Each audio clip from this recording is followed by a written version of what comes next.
After a historic meeting between the North and South Korean leaders, peace and improved relations between the two countries seem to be on the horizon.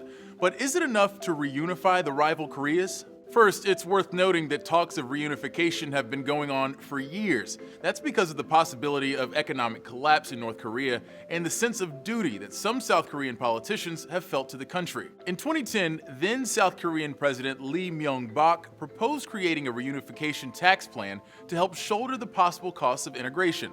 Those costs could include developing North Korea's economy, investing in infrastructure, and creating a unified political and economic system. Lee defended his tax plan by arguing, quote, "Unification will happen, but it wouldn't be cheap." In 2014, the country's financial regulator said it would cost about $500 billion over 2 decades.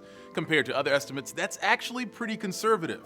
Beyond economic costs, the cultural differences between the two countries would likely make reunification even more difficult. That's because the society of South Korea is individualistic, competitive, and very pop culture oriented. North Korea, on the other hand, is collectivist and militaristic. Cultural exchanges between the two countries have happened, but they're rare and sometimes controversial. This spring, roughly 190 K-pop artists performed 2 concerts in Pyongyang.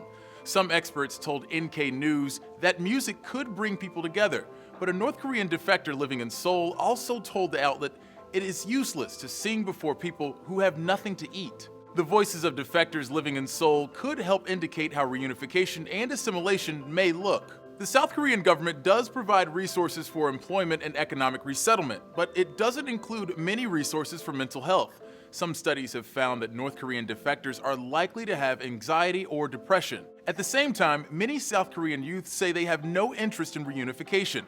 Some say it's simply unrealistic, and others say they don't want to deal with the financial burden.